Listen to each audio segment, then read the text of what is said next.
afternoon, and again, thank you for waiting. We had obviously a bunch of seniors today, and it's senior day, but at the same time, they have a lot of football to play. So we didn't spend a lot of time on that, but certainly thankful to them because, again, that's the most important part of any program is your players, and they closed out a regular season at home undefeated, which was a big feat for us. A lot of progress, and it's I know there's a lot of people here I've known for a long time since I played.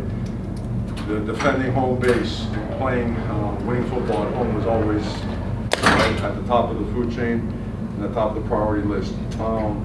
And then I also want to acknowledge our fans for coming out all year long and doing a really good job supporting this team. I mean, every single week, whether it be home or away, but today it's the focus on the ones that were here and the ones that have been here all year because we certainly have felt them all year long. We're thankful for that. And that'll keep getting stronger and stronger and stronger. And then also a shout out to, I had my teammate, roommate for a year, a guy that a lot of Miami Hurricanes know really well, Jean Stavern, passed away this week. And for myself and a lot of other guys that had him as a teammate, he was here in the late 80s, early 90s, for you guys that don't know.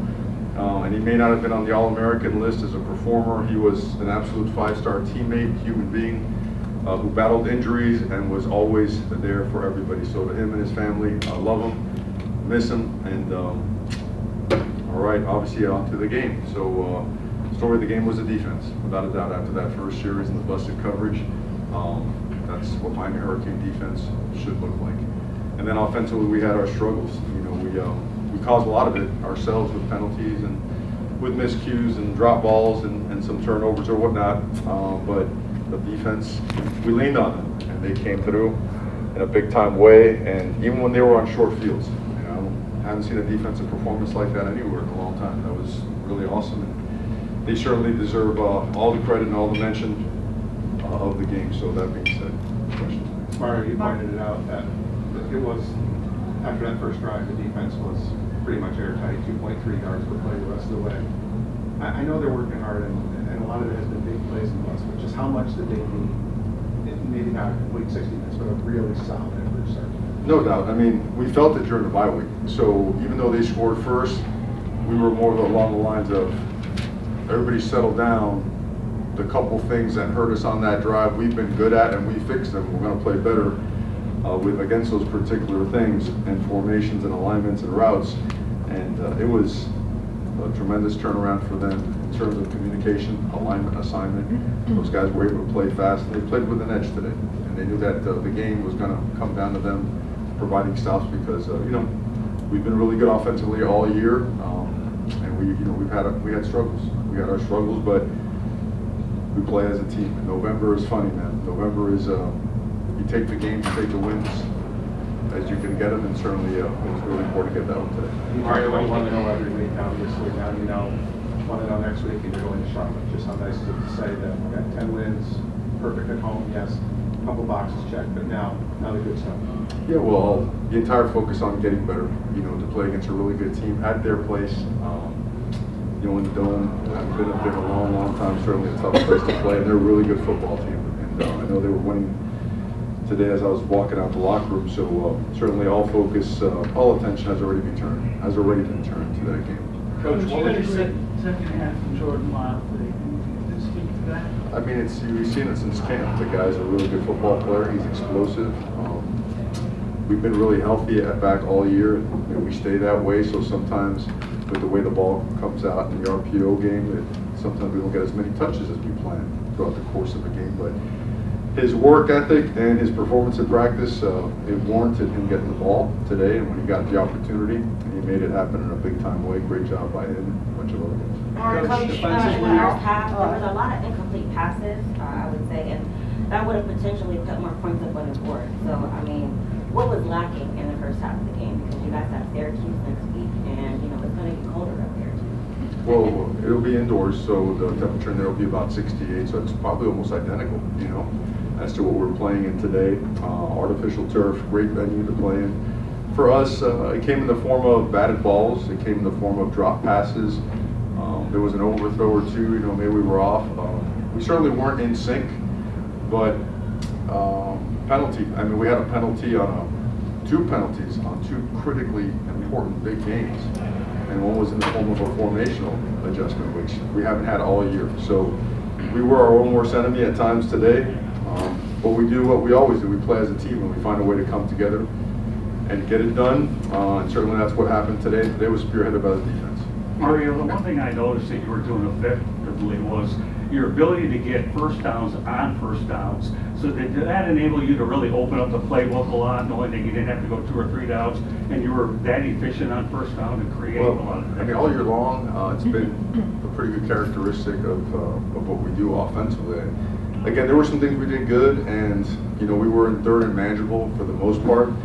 But all of it was created by the defense. I mean, the defense, the momentum that they created, I mean, they never flinched. I mean, ball turned over at the, inside the 20, inside the 35, again inside the 35, a turnover.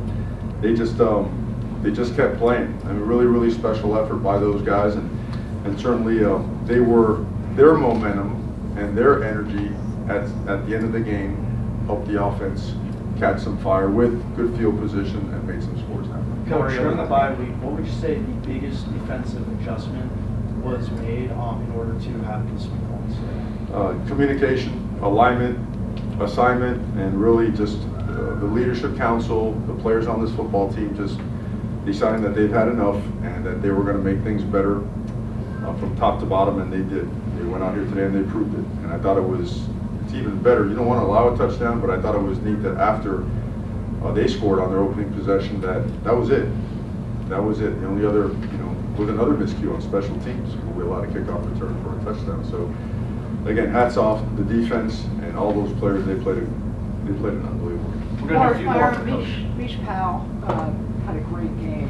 What has he meant to this program? I know he's been here only 1 year, and he was 5 years at the other program. What has he Just meant? really smart, self-starting team player.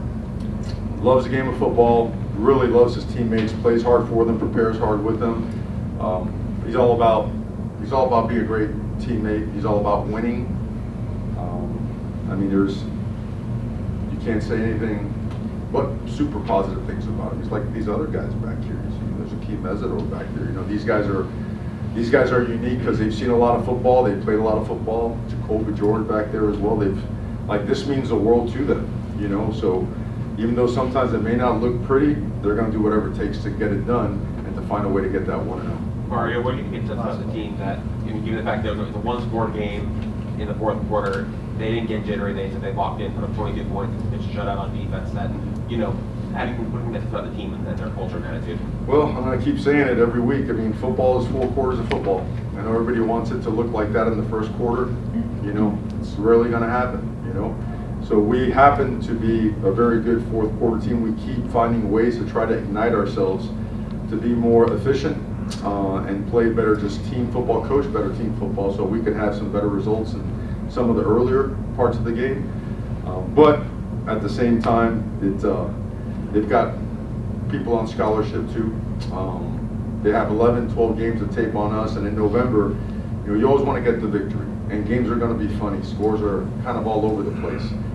And that being said, I love the way our team just finds a way to dig deep, to hold each other accountable, and find a way to get it done again. Can you tell me which quick ones? We're going to do 2 quick ones to wrap. We're going to go to Jordan, then we'll end with Tim Reynolds. Jordan, go ahead. Mario, Ahmad Moden, you were without the first half after the targeting call at Georgia Tech, and as soon as he came in, it seemed like you made a pretty instant impact. Just the value he's brought, especially on a D-line where you have so many guys who made flying the corridor. He's getting better and better. I think guys like I just mentioned before, Akeem Mesidor, those guys are having an impact on him, really unlocking some of the ability and potential that he could bring on a week-by-week basis to this program. So really proud of Ahmad. I mean, sitting for a half isn't the most fun thing in the world, especially after a really physical play. Those things are, judgment calls, they are what they are. So proud of him, and we're going to push Ahmad really hard because he has greatness in him, and we're going to get every ounce out of him. Last question, Tim. Before the game, Mario, you're obviously out there 27 handshakes and hugs with your seniors. Just what was that moment like for you to have one moment of gratitude? Busted their chops, every single one of them. I'm like, hey man, I'm not going to cry, so you better not cry. But it's like, hey, and they can tell you, every single one was, we have a lot of football to play. So, but at the same time, thanking them because what we do is really hard, and what we've had to do to get to the point where our goals are intact.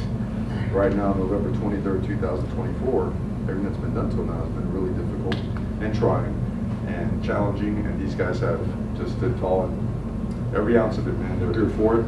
So love them. Can't wait to get back to work. I guess as soon as you get a chance to get back on the bus and watch the next tape on the next film. So really appreciate you guys. Thank you for being